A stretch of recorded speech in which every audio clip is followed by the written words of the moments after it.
السلام عليكم ورحمة الله وبركاته. إن الحمد لله الذي جعل الشمس والقمر بحسبان والنجم والشجر يسجدان وفضل زمانا على زمان كما فضل مكانا على مكان وإنسانا على إنسان ونشهد أن لا إله إلا الله وحده لا شريك له لا ضد له ولا ند له ولا مثل له ونشهد أن سيدنا وسندنا وحبيب طبيبنا وطبيب قلوبنا ورؤوفنا ورحيمنا ومولانا محمدا عبده ورسوله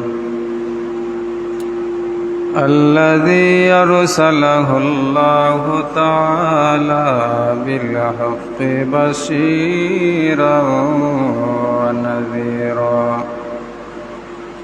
وداعيا إلى الله بإذنه وسراجا منيرا. أما بعد فأعوذ بالله من الشيطان الرجيم. بسم الله الرحمن الرحيم. وبالوالدين إحسانا وبذي القربى واليتامى والمساكين والجار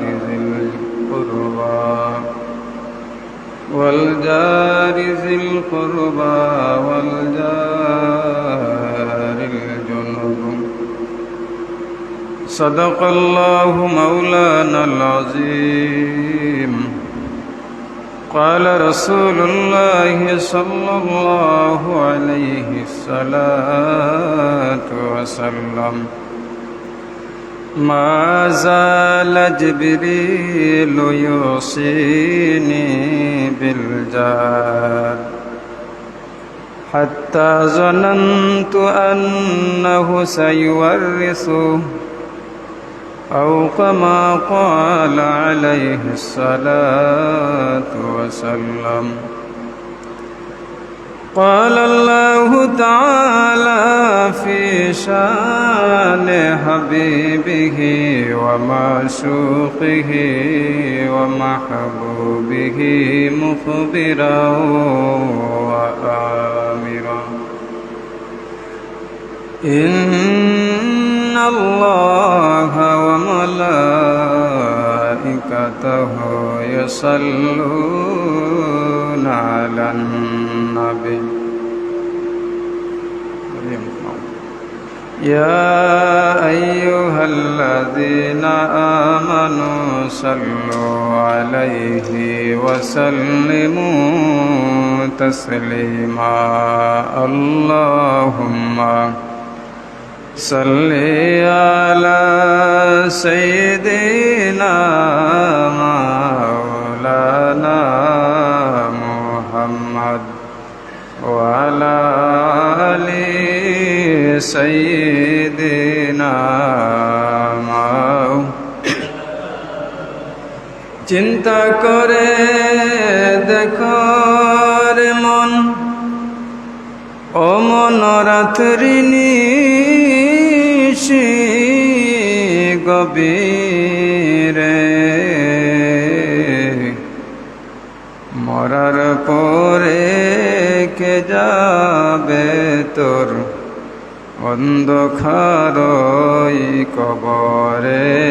আল্লাহুম্মা সাল্লি আলা সাইয়্যিদিনা মাওলানা মুহাম্মদ ওয়া আলা আলি সাইয়্যিদিনা।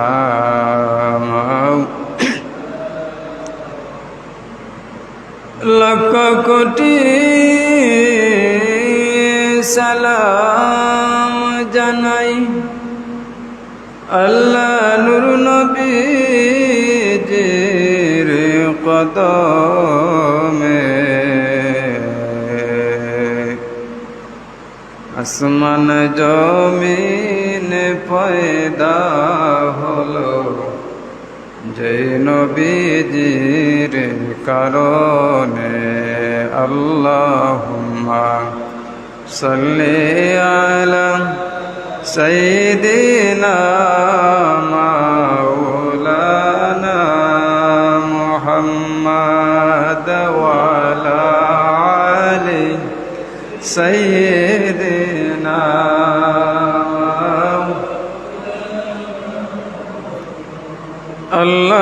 আল্লাহুম্মা সাল্লি আলা সাইয়্যিদিনা মাওলানা মুহাম্মদ ওয়া আলা আলি।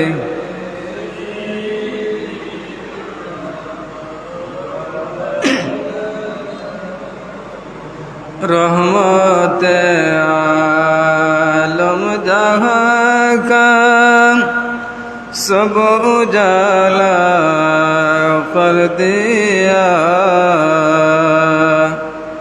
रहमत रहमान का मरकज़ मदीना बन गया। अल्लाहुम्मा सल्ली सय्यिदिना मौलाना मुहम्मद व अला आलिहि।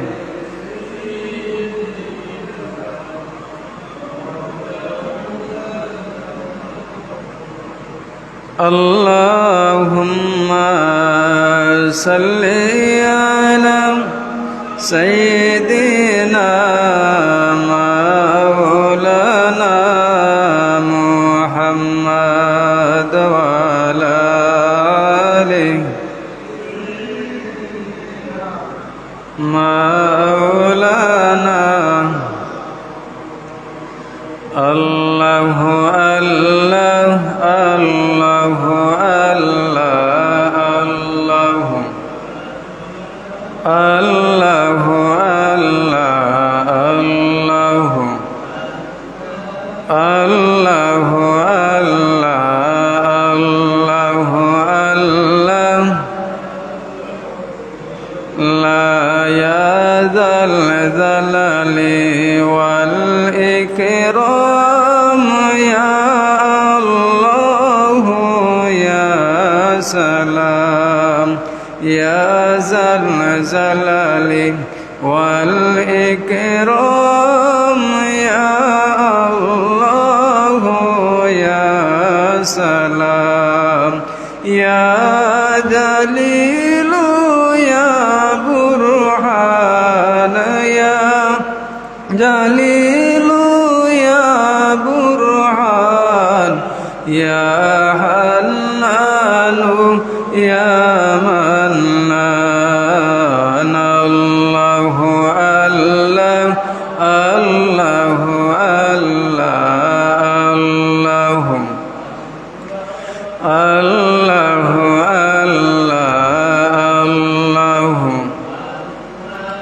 अल्लाह अल्लाह अल्लाह अल्लाह পাখিরা সব ডালে না বৈশা কোন রঙের ডাক ডাকে রে পাখিরা সব ডালে না বৈশা কোন রঙের ডাক ডাকে রে কোন রঙের ডাক ডাকে রে কি নাম মধুর লাগে রে আল্লাহ আল্লাহ আল্লাহ আল্লাহ আল্লাহ আল্লাহ ইয়া আলিম ইয়া খবীর ইয়া সামিউন ইয়া বাসীর ইয়া আলিম ইয়া খবীর ইয়া সামিউন ইয়া বাসীর ইয়া রহিম ইয়া রহমান ইয়া রহিম ইয়া রহমান ইয়া হান্নান ইয়া মান্নান আল্লাহ আল্লাহ আল্লাহ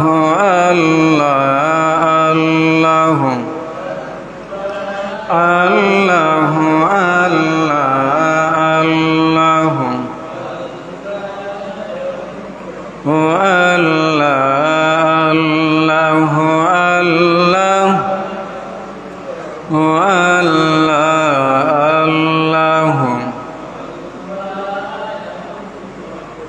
আল্লাহ লা ইলাহা ইল্লাল্লাহু লা ইলাহা লা ইলাহা হু লা ইলাহা লা ইলাহা লা ইলাহা লা সুবহানাল্লাহ ওয়ালহামদুলিল্লাহ লা ইলাহা ইল্লাল্লাহ লা ইলাহা হু লা ইলাহা আরশ কুরসি লৌহ কলম সৃষ্টি নবীর ওসিলা আরশ কুরসি লৌহ কলম সৃষ্টি নবীর ওসিলা নিজে খুদা দুস্ত বলে নবীর প্রেমে মজিলা সুবহানাল্লাহ ওয়ালহামদুলিল্লাহ লা ইলাহা ইল্লাল্লাহ লা ইলাহা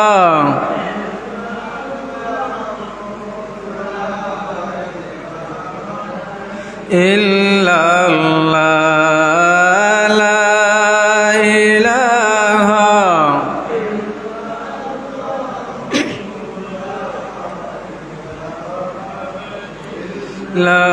লাল্লাহ নবী আমার নূরের পুতুল জগত করলেন উজালা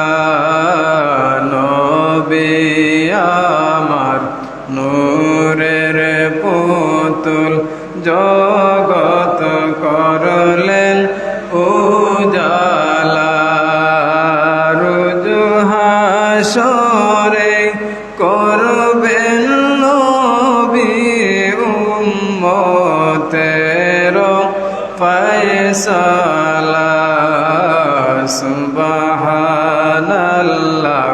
ওয়ালহামদুলিল্লাহ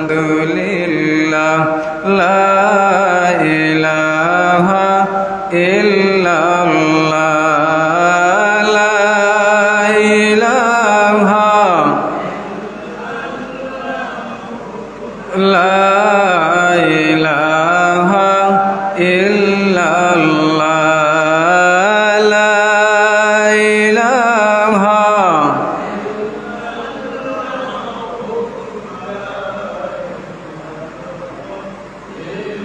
লা ইলাহা ইল্লাল্লাহ মুহাম্মাদুর রাসূলুল্লাহ সাল্লাল্লাহু আলাইহি ওয়াসাল্লাম। আলহামদুলিল্লাহ, আল্লাহর দরবারে অসংখ্য গণিত শুকুর এবং সুজুদ জ্ঞাপন করি যে আল্লাহ আপনাকে আমাকে সুস্থ শরীরে নিজ পায়ে হেঁটে হেঁটে খানায় কাবার অংশ মসজিদে আসার এবং বসার তৌফিক দান করেছেন। সেই আল্লাহ রাব্বুল আলামিনের দরবারে শুকরিয়া আদায় করি আলহামদুলিল্লাহ। আরও শুকরিয়া আদায় করি যে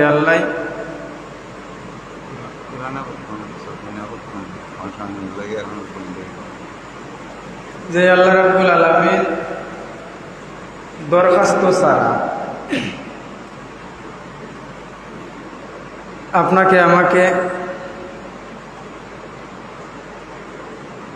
আখিরি জামানার পয়গাম্বর জনাবে মুহাম্মদুর রাসূলুল্লাহ সাল্লাল্লাহু আলাইহি সাল্লাতু ওয়া সাল্লামের উম্মত হিসাবে কবুল এবং মঞ্জুর করে নিয়েছেন। এজন্য আবারও শুকরিয়া আদায় করি আলহামদুলিল্লাহ। এটা হয়তো আমরা প্রত্যেক শুক্রবারে বলি, যদিও এটা আপনার আমার কাছে সহজ, কিন্তু এই নবীজির উম্মত হওয়ার জন্য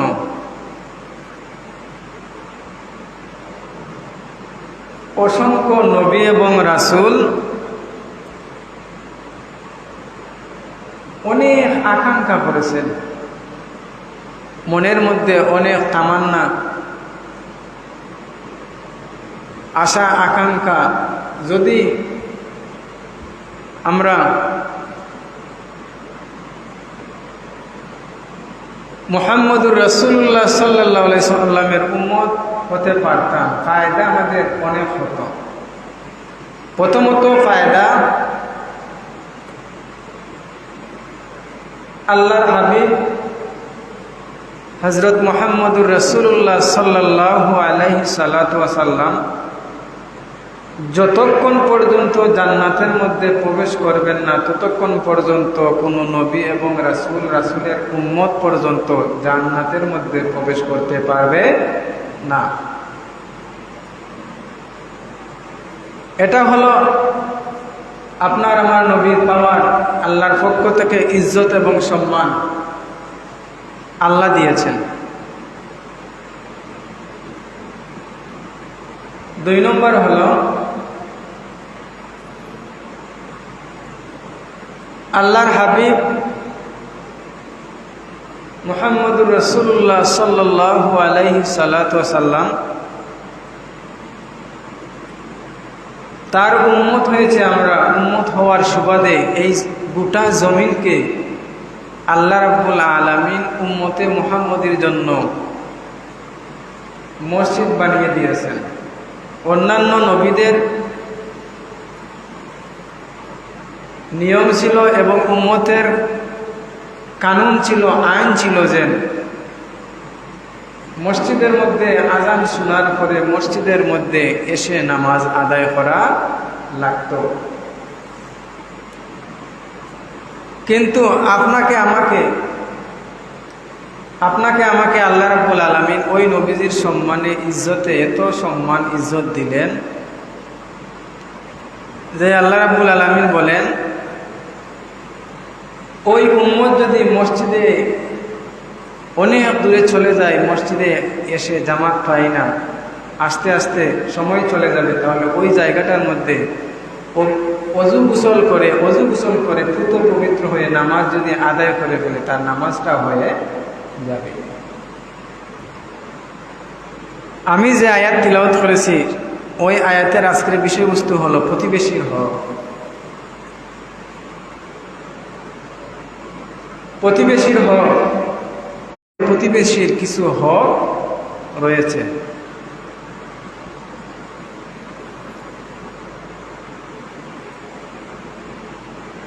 প্রতিবেশীর কিছু হক রয়েছে।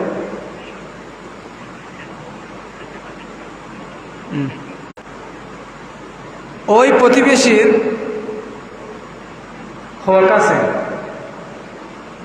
পরস্পরের মধ্যে কিছু হক অধিকার আছে।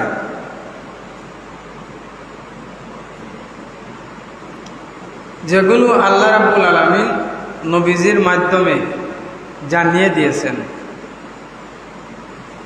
ইসলামের গণ্ডির ভিতরে আপনি আমি প্রবেশ করার পরে মুসলমানের প্রতি পরস্পর হক এবং অধিকার আছে, যেগুলো আল্লাহ রাব্বুল আলামিন নবীজির মাধ্যমে জানিয়ে দিয়েছেন পবিত্র কালামুল্লাহ শরীফের মধ্যে। কুরআন শরীফের মধ্যে আল্লাহ রাব্বুল আলামিন জানিয়ে দিয়েছেন।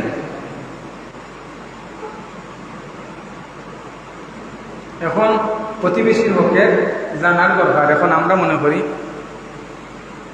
আমি পেট করে খাদ্য খেয়েছি, এখন আমার এক প্রতিবেশী অসহায় আছে, আমার সামর্থ্য আছে ওই প্রতিবেশীকে সাহায্য সহযোগিতা করার, কিন্তু আমি মনে মনে বাহবা দেই আমি সুখে আছি, আমার প্রতিবেশী কষ্টের মধ্যে আছে, মনে মনে বাহবা দেই। আল্লাহ রাব্বুল আলামিন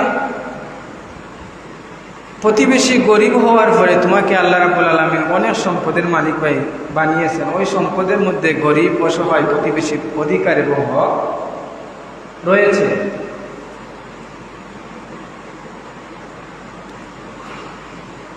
একজন প্রতিবেশীর জন্য আরেকজন প্রতিবেশীর উপর যেসব অধিকার পুরাপুরিভাবে আদায় করা এবং একে অপরের সাথে যেসব আদব রক্ষা করা, চলার কথা বলা হয়েছে, সেই সমস্ত আদব এবং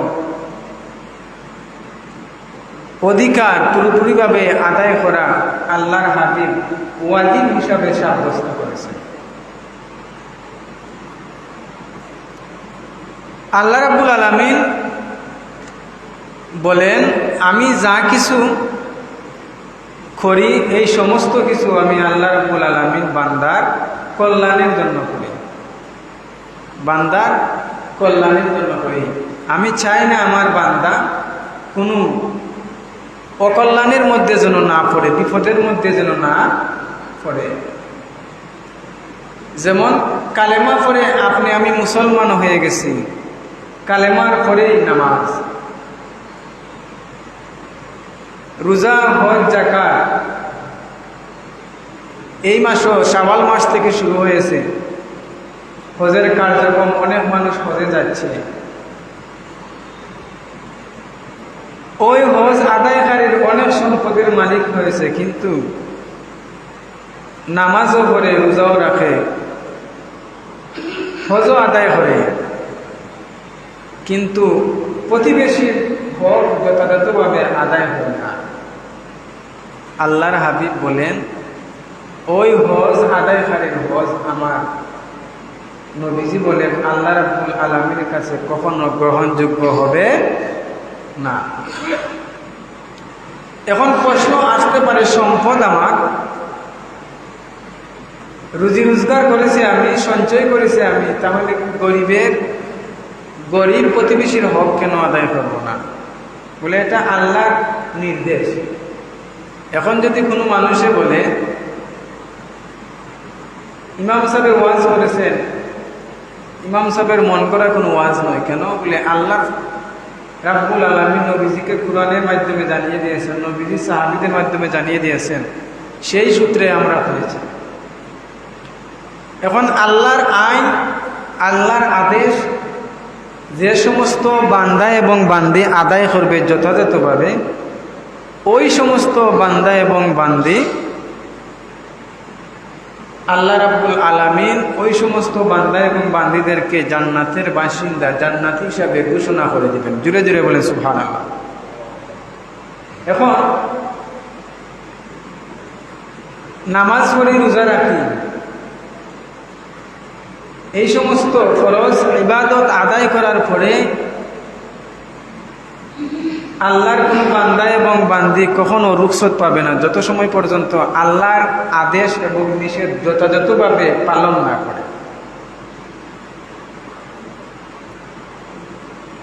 আমি যে আয়াত তিলাওয়াত করেছি এই আয়াতের মধ্যে আল্লাহ রাব্বুল আলামিন বলেন, তোমরা পিতামাতার সাথে ভালো ব্যবহার করো। এরপরেই আল্লাহ রাব্বুল আলামিন বলেছেন আত্মীয় স্বজন।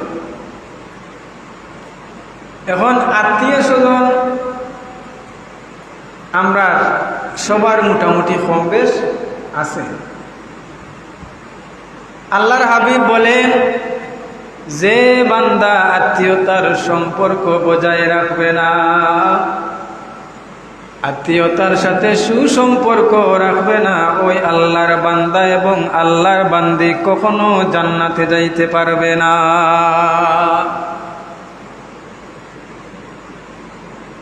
আত্মীয়তার সম্পর্ক অনেক সময় দেখা যায় মেহমান বাড়ির মধ্যে আসলে অনেক মানুষের মন বেজার হয়ে যায়। অনেক সময় মেহমান বাড়ির মধ্যে আসলে মানুষ বেজার হয়ে যায়। আল্লাহর হাবিব বলেন, আল্লাহর পক্ষ থেকে রহমতের নিদর্শন হলো মেহমান যদি কোনো মানুষের বাড়িতে ঘন ঘন আসে, এটা আল্লাহর পক্ষ থেকে বড় দয়া এবং রহমতের একটা বড় নিদর্শন হলো মেহমান বাড়িতে আসা।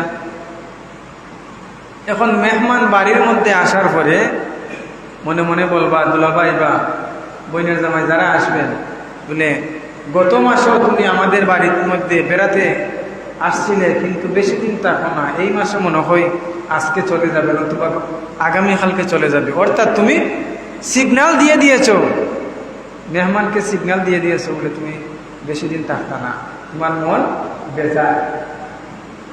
মন বেজার। আল্লাহর হাবিব বলেন, মেহমান যে সময় কোনো বান্দার বাড়ির মধ্যে ঘন ঘন আসবে, বুঝবে তোমার কোনো ভালো জিনিস, মঙ্গলজনক কোনো জিনিস আল্লাহর পক্ষ থেকে আসার একটা সিগন্যাল।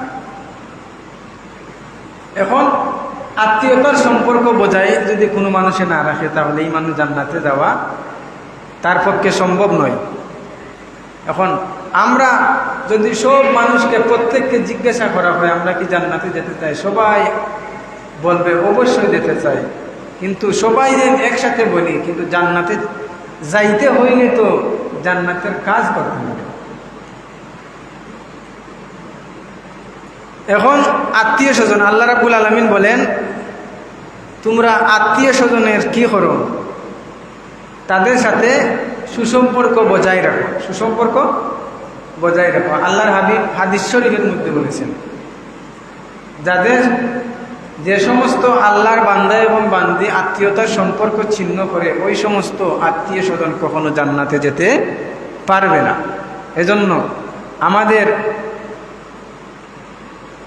করণীয় এবং কাজ হলো আমরা আত্মীয়র সম্পর্কটা, সুসম্পর্কটা বজায় রাখতে হবে। এরপরে আল্লাহ রাব্বুল আলামিন বলেন, তোমাদেরকে আল্লাহ সম্পদ দিয়েছেন, তোমার প্রতিবেশী একজন এতিম আছে, এতিম বাবা নাই, এখন ওই এতিমের অধিকার আছে তোমার ওই সম্পদের উপরে। এখন আমরা সম্পদের উপরে অধিকার আছে, কিন্তু ওই অধিকারটা আদায় যদি কোনো মানুষে বলে ওই সম্পদ, ওই এতিমের হক তুমি আদায় করো, বলবে এই এতিমের হক আবার কি আমার উপরে, প্রতিবেশীর এতিমের হক কি? কিন্তু আল্লাহর বান্দা জানে না, প্রতিবেশীর হক যদি কোনো মানুষে আদায় করে না, কারণ আল্লাহর কোরআনের মধ্যে ঘোষণা করেছেন ওই প্রতিবেশীর হক তুমি যথাযথভাবে আদায় করো। এখন এরপরে প্রতিবেশীর প্রতি এত গুরুত্ব দিলেন, জিব্রাইল আলাইহিস সালাতু ওয়াস সালাম বলেন, হঠাৎ একদিন জিব্রাইল বলেন, আল্লাহর হাবিব বলেছেন, মা জালা জিবরিলু ইউসিনি বিল জারি হাত্তা জানানতু আন্নাহু সাওয়ি ওয়া নাসি। আল্লাহর হাবিব বলেন, জিব্রাইল এসে বলেন, জিব্রাইল আলাইহিস সালাতু ওয়াস সালাম আল্লাহর নবীজির নিকট এসে বললেন, জিব্রাইল আলাইহিস সালাম এসে আমাকে বলেন, প্রতিবেশীর ব্যাপারে অবিরত উপদেশ দিতে থাকলেন জিব্রাইল। আল্লাহর হাবিব বলেন, এমন কি আমার মনে হয় প্রতিবেশীকে আমাদের ওয়ারিসান বানিয়ে দিবেন। ওয়ারিসান বলতে আল্লাহর হাবিব বলেন, আমার ধারণা হয়ে গেল, আমার যেন মনে হলো জিব্রাইল এসে বলেন, ইয়া রাসূলুল্লাহ, ইয়া হাবিব আল্লাহ, প্রতিবেশীর ব্যাপারে বারবার ওই উম্মতে মুহাম্মদীকে তুমি জানিয়ে দাও। আল্লাহর হাবিব ধারণা করলেন, যেভাবে জিব্রাইল বলেছেন, মনে হয় প্রতিবেশীর সম্পদের ওয়ারিসান বানিয়ে দিবেন, এমনভাবে জিব্রাইল এসে বললেন। আল্লাহ রাব্বুল আলামিন বলেন, আল্লাহর হাবিব হাদিস শরীফের মধ্যে বলেন, মান কানা ইউমিনু বিল্লাহি ওয়াল ইয়াউমিল আখির, যে ব্যক্তি আল্লাহ তাআলা এবং পরকালের প্রতি ঈমান রাখে, সে যেন কি করে, ফালিয়ুকরিম যারা, সে যেন প্রতিবেশীকে সম্মান করে। যে ব্যক্তি আল্লাহ এবং পরকালের প্রতি ঈমান রাখে, ফালিয়ুকরিম যারা, সে যেন প্রতিবেশীকে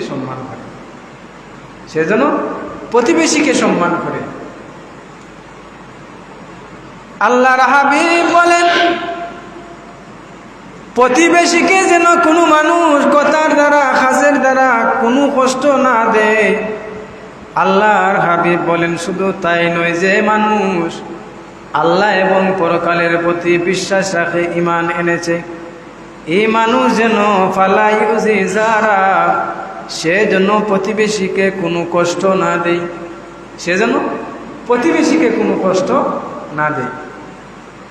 একজন প্রতিবেশী মানুষ বিপদের মধ্যে পড়েছে, তুমি প্রতিবেশী হিসাবে তোমার অধিকার, তোমার কর্তব্য হলো বিপদগ্রস্ত প্রতিবেশীকে তুমি সাহায্য সহযোগিতা করা। এখন আমরা আর সাহায্য সহযোগিতা করি না, বলে কিভাবে ওই প্রতিবেশীর নাও ডুবানি যায়, ওই চিন্তায় বিপদ, বলে ও এখন সুযোগ দেয় তার নাও ডুবাইবা। আল্লাহ রাব্বুল আলামিন বলে, যে বান্দাকে আমি আল্লাহ সম্মান এবং ইজ্জত দান করব, দুনিয়ার কোনো আল্লাহর বান্দা এবং বান্দি ওই বান্দার কখনো কোনো ক্ষতি সাধন করতে পারবে না। সম্মানের মালিক কে? সম্মানের মালিক আল্লাহ। তুমি যতই চাপাচাপি করো না কেন, বান্দা, সম্মানের মালিক দেওয়ার একমাত্র আল্লাহ। ইজ্জত হননকারী, বেইজ্জত করনেওয়ালা হলেন আমার আল্লাহ। এজন্য সাবধান। আল্লাহ রাব্বুল আলামিন বলেন, কোন বান্দাকে যদি আমি আল্লাহ রাব্বুল আলামিন ইজ্জত এবং সম্মান দিতে চাই, তুমি একজন মানুষের ওই প্রতিবেশীর সম্মান হনন করার কোনো ক্ষমতা নাই। যদি আল্লাহ সম্মান দিতে চান, তুমি যদি সারা এলাকা যদি একজন মানুষের বিপক্ষে লেগে যায়, সারা এলাকায় লেগে পারবে না। কারণ তুমি 200, 300, 500, 1200, 1000, 10,000 আর রহমতের ফেরেশতা শত শত হাজার হাজার আল্লাহর পক্ষ থেকে কুদরতিভাবে সাহায্য করবে, ঠিক কিনা? এখন আমরা তো একজন মানুষ বিপদের মধ্যে পড়ছে বলে ওই মানুষ বিপদের মধ্যে পড়েছে। আল্লাহ রাব্বুল আলামিন বলেন, যে সময় বিপদগ্রস্তকে তুমি সাহায্য করবা, তোমাকে আল্লাহর পক্ষ থেকে রহমতি ফেরেশতার সাহায্যে আমার আল্লাহ রাব্বুল আলামিন সাহায্য করবেন। এখন আমাদের উচিত কি, আমাদের করণীয় কি? নবীজি বলেছেন, প্রতিবেশী সম্মান করো, প্রতিবেশীকে ইজ্জত দাও। এখন আমরা তার বিপরীত একজন মানুষকে আমার আল্লাহ ইজ্জত দিয়েছেন, এটা আল্লাহর পক্ষ থেকে বড় নিয়ামত, আল্লাহর পক্ষ থেকে বড় নিয়ামত। কারণ আল্লাহ যেহেতু সম্মান দিচ্ছেন, তুমিও ওই মানুষকে সম্মান দাও। নবীজি বলেন প্রতিবেশীর হকের মধ্যে আর একটি হক হলো গা এক প্রতিবেশী অপর প্রতিবেশীকে সম্মান করা। আল্লাহর হাবিব বলেন ওয়াল্লাহি লা ইউমিন, ওই মানুষ মুমিন নয়। ওয়াল্লাহি লা ইউমিনুন, আল্লাহ রাব্বুল আলামিন নবীজির মাধ্যমে জানিয়ে দিয়েছেন। আল্লাহর হাবিব হাদিসের মধ্যে বলেন ওই মানুষ মুমিন নয়। ওয়াল্লাহি লা ইউমিন, ওই মানুষ মুমিন নয়। সাহাবীরা প্রশ্ন করে কিলা মান ইয়া রাসূলুল্লাহ, ও নবী গো, ইয়া রাসূলুল্লাহ, আল্লাহর নবীজি কোন মানুষ মুমিন নয়? ওই ব্যক্তিকে আল্লাহর হাবিব বলেন আল্লাযী লা ইয়ামানু জারুহু বাওয়াইকা, যে মানুষ তার অনিষ্ট, যে ওই মানুষ হলো উনি যার অনিষ্ট থেকে তার প্রতিবেশী নিরাপদ নয়। ওয়াল্লাহি লা ইউমিন, ওই মানুষ মুমিন নয় যে একজন প্রতিবেশী তোমার হাত থেকে নিরাপদ নয়। সাহাবীরা প্রশ্ন করে ইয়া রাসূলুল্লাহ, তাহলে কি ওই হাদিসের ভাষ্য অনুযায়ী যে প্রতিবেশীর হাত থেকে অপর প্রতিবেশী মুসলমান নিরাপদ নয়, ওই মানুষ মুসলমান নয়, মুমিন নয়? বলে না। আল্লাহর হাবিব এমন ভাবে ওয়াজ শোনার পরে সাহাবীরা অবাক হয়ে গেলেন। প্রতিবেশীর ব্যাপারে আল্লাহর হাবিবে কি সুন্দর বর্ণনা করলেন। আর আমরা শরীফ দিন, আমরা 10 জন মানুষের মধ্যে 9 জন মানুষে যদি তোমাকে সম্মান দেয়, আর যদি একজন মানুষ তুমি সম্মান না দেও, তাহলে নবীজির কথাকে তুমি অমান্য করলাম, নবীজির কথাকে তুমি অমান্য করলাম। 8 জন মানুষ যদি একজন মানুষকে সম্মান করে, 2 জন মানুষ তোমরা ব্যক্তিগত মত করো, তাহলে নবীজির হাদিস অনুযায়ী, ভাষ্য অনুযায়ী তুমি মুমিনদের অন্তর্ভুক্ত নাই, তুমি মুমিন নাই। আল্লাহর হাবিব বলেন, একদিন এক সাহাবী এসে বললেন ইয়া রাসূলুল্লাহ, ইয়া হাবিবাল্লাহ, আল্লাহর হাবিব, অমুক এক ব্যক্তি দিনে রোজা রাখে এবং রাতে সালাত আদায় করে, অথচ প্রতিবেশীকে কষ্ট দেয়। আল্লাহর হাবিবকে এসে বলল ইয়া রাসূলুল্লাহ, অমুক ব্যক্তি সাওম পালন করে, রাত্রিবেলা সালাত আদায় করে, নফল ইবাদত বন্দেগীর মধ্যে নিজেকে নিয়োজিত রাখে। আল্লাহর হাবিবকে এসে বললেন, তবে ইয়া রাসূলুল্লাহ, ওই মানুষের হাত থেকে তার প্রতিবেশী নিরাপদ নয়। আল্লাহর হাবিব বলেন, ও সাহাবীরা শুনো, যে আল্লাহর বান্দা এবং আল্লাহর বান্দি রোজা রাখে, রাত্রিবেলায় নামাজ আদায় করে, ওই আল্লাহর বান্দা রোজা রাখলো, নামাজ আদায় করলো, এবং ওই আল্লাহর বান্দার হাত থেকে তার প্রতিবেশী নিরাপদ নয়, ওই আল্লাহর বান্দা জাহান্নামে যাবে, জাহান্নামে যাবে। রোজাও রাখে, সালাতও আদায় করে, কিন্তু ওই মানুষের, ওই প্রতিবেশী থেকে তার অপর প্রতিবেশী নিরাপদ নয়। আল্লাহর হাবিব বলেন, প্রতিবেশী যদি কোনো বিপদের মধ্যে পড়ে তুমি সাহায্য সহযোগিতা করবা, যদি অসুস্থ হয় তার সেবা করবা, যদি সে আনন্দিত হয় তুমি আনন্দিত হইবা। এজন্য ফুলতলি সাহেব কিবলা রহমতুল্লাহি আলাইহি বলতেন, অন্যের ভালো দেখে যে মানুষের মন খুশি রাখে, অন্যের ভালো দেখে তুমি কি করবা? মন খুশি করিবা। আমরা কিতা করি? বেজার করি। অন্যের ভালো দেখে তুমি যদি বলো আলহামদুলিল্লাহ, আল্লাহর শুকরিয়া আদায় করো রে ভাই, আল্লাহর পক্ষ থেকে আল্লাহ তোমাকে এত ভালো জিনিস দিলেন। যদি তোমার অবস্থা খারাপ থাকে, ওই যে আল্লাহর বান্দার ভালো দেখে তুমি আল্লাহর প্রশংসা করলে, আল্লাহ বলেন ওই বান্দারও অবস্থা আমি অবস্থা দূর করে দূর অবস্থা দূর করে আমি ভালো অবস্থা, তার অসচ্ছলতা দূর করে সচ্ছলতা দান করব। অভাবের মধ্যে আছে, একজন মানুষ সুখী আছে, বলল আলহামদুলিল্লাহ, এটা আল্লাহর পক্ষ থেকে বড় নিয়ামত। তুমি কষ্টের মধ্যে পড়েও তুমি বললা, আল্লাহ শুকরিয়া আদায় করলা। আল্লাহ রাব্বুল আলামিন বলেন, ওই যে অপর ভাইয়ের ভালো দেখে তুমি মন খুশ করছো, তোমারও আল্লাহ রাব্বুল আলামিন ভালো জিনিস দান করবে। আল্লাহর হাবিব বলেন, এরপরে আল্লাহর হাবিব বলেন, ওয়াল জারিজিল কুরবা ওয়াল জারিজিল জুনুব, আর তোমরা নিকট প্রতিবেশী এবং দূর প্রতিবেশীর প্রতি ভালো ব্যবহার করো। আল্লাহর হাবিব বলেন, মান কানা ইউমিনু বিল্লাহি ওয়াল ইয়াউমিল আখির ফালিয়ুহসিন ইলা জারি।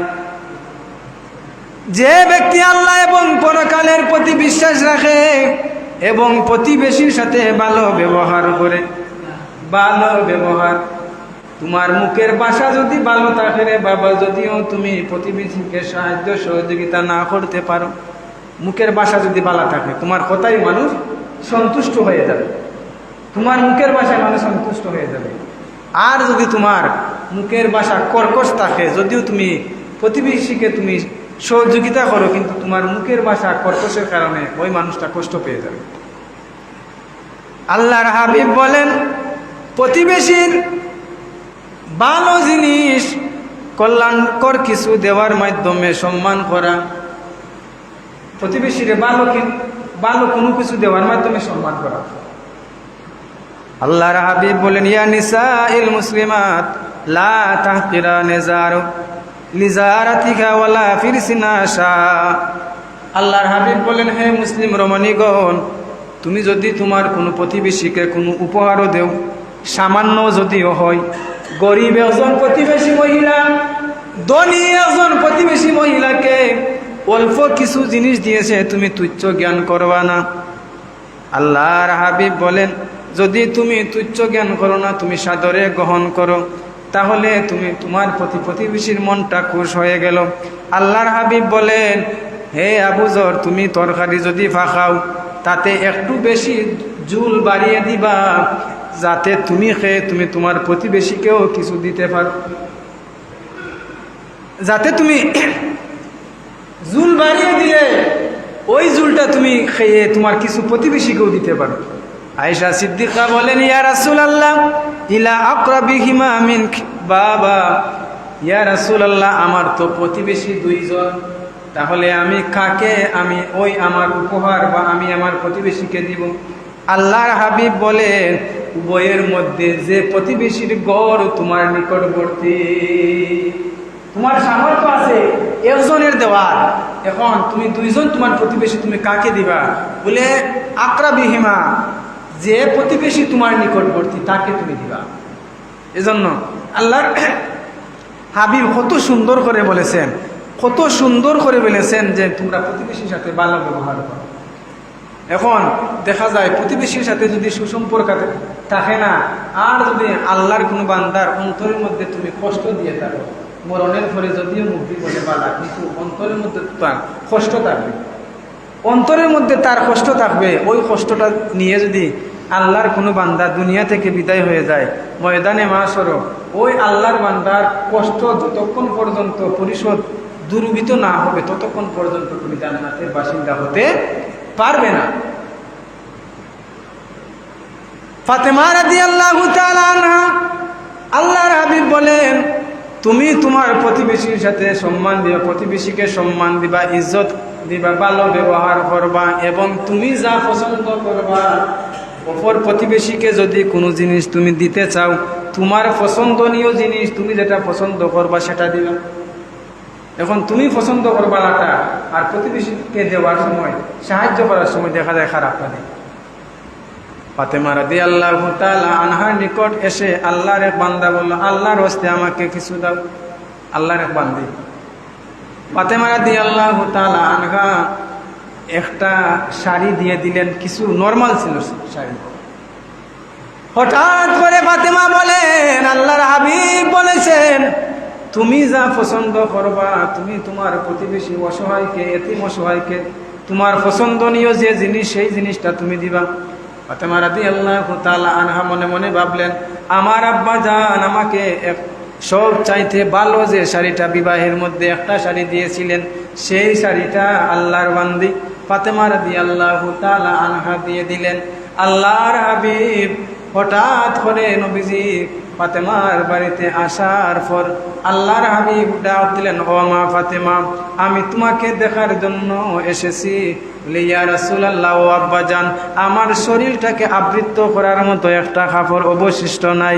ইয়া রাসূলুল্লাহ, যদিও একটা শাড়ি ছিল আমার বিবাহের মধ্যে দেওয়া হয়েছিল, সেটা আল্লাহর এক বান্দি আমার কাছে আল্লাহর ওয়াস্তে যে সময় চেয়েছিল, আমার মনের মধ্যে ওই জিনিসটা সবসময় স্মরণ হয়েছিল। আল্লাহর হাবিব বলে দিয়েছেন যে আল্লাহর বান্দা নিজের জন্য যা পছন্দ করে, তার মুসলমান অপরের ভাইয়ের জন্য, অপরের বোনের জন্য যেন সেটা পছন্দ করে। আমি এজন্য আমি আল্লাহর বান্দিকে আমার পছন্দনীয় জিনিস দিয়ে দিয়েছি। আল্লাহর হাবিব বলেন, রে ও মা ফাতেমা, তুমি জানো না, তুমি এমন এক রমণী গো ফাতেমা, তুমি জান্নাতি রমণীদের সর্দার হবা, জান্নাতীদের সর্দার হবা। তার কারণ কি? অনেক গুণান্বিত ছিলেন, এর মধ্যে একটা গুণ ছিল দানের বেলায় ফাতেমা রাদিয়াল্লাহু তাআলা আনহা যদিও গরিব ছিলেন, দানের বেলায় সবার ঊর্ধ্বে ছিলেন। আল্লাহ রাব্বুল আলামিন আপনাকে আমাকে প্রতিবেশীর হক যথাযথভাবে আদায় করার তৌফিক দান করুক। আর বিশেষ করে আল্লাহর বান্দা, যে সমস্ত আল্লাহর বান্দারা হজের মধ্যে যাওয়ার ইরাদা করছেন, আমরা প্রত্যেকের প্রতিবেশীর কাছ থেকে দোয়া নিতাম। আর তাদের যদি কোনো চাওয়া থাকে বলে আমি কিছু অসহায় অভাবের মধ্যে পড়েছি, তাহলে তাদেরকে সামর্থ্য অনুযায়ী সাহায্য সহযোগিতা করার চেষ্টা করবা। আর আল্লাহ রাব্বুল আলামিন আপনাকে আমাকে প্রতিবেশীর সাথে ভালো ব্যবহার করার তৌফিক দান করুক। ওয়া আখির দাওয়ানা আলহামদুলিল্লাহি রাব্বিল আলামিন। সাল্লাল্লাহু আলা সাইয়্যিদিনা ওয়া মাওলানা মুহাম্মদ ওয়া আলা আলিহি ওয়া সাহবিহি।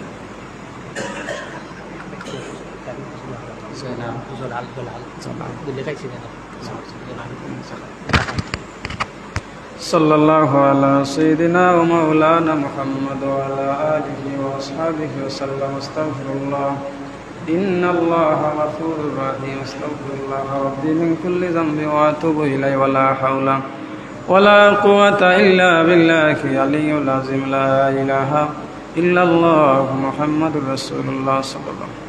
আমরা তসর চাষা হজ যাইবা এবং ফজলু সাহেব হজ যাইতার দোয়ার দরখাস্ত করছেন। আমরা প্রত্যেকে দোয়া করতাম আল্লাহর বান্দারা যেন সহি সালামতে হজ করে নিজ গন্তব্যের মধ্যে পৌঁছতে পারেন। এবং যারা অসুস্থ আছেন প্রত্যেকের লাগি দোয়া করতাম। আরও অনেক বিদেশিরা দোয়ার দরখাস্ত করছেন, আরও আল্লাহর বান্দা অসুস্থ টাকার মধ্যে দোয়ার দরখাস্ত করছেন, এবং পলাশবারে আব্বাও অসুস্থ, আমরা প্রত্যেকে দোয়া করতাম। আল্লাহুম্মা আমিন। আল্লাহুম্মা আমিন। রব্বানা যালামনা আনফুসানা ওয়া ইল্লাম তাগফির লানা ওয়া তারহামনা লানাকুনান্না মিনাল খাসিরিন। ربنا اغفر لي ولوالدي وللمؤمنين يوم يقوم الحساب. اللهم لقني حجة الإيمان عند الموت واغفر لهما جناح الذل من الرحمة وقل رب ارحمهما كما ربياني صغيرا.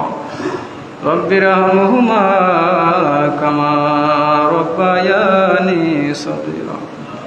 আয় আল্লাহ পরওয়ারদিগারে আলম, ইয়া রহমান রাহিমিন, ইয়া আকরামুল আকরামিন। আয় আল্লাহ খাস করে মাওলা ইয়াউমুল জুমার দিন মাওলা আমরা জমায়েত ইয়া খালি দোকানত তুলছি আল্লাহ। আয় আল্লাহ শুক্রবার দিনের উসিলায় মাওলা আমরারে মাফ করে দেও। আয় আল্লাহ আমরার জিন্দা মুর্দা মাই বাবারে মাফ করে দেও। আয় আল্লাহ এই গ্রামের ইয়াত্রাফের জামে উঠতে গানরে মাফ করে দেও।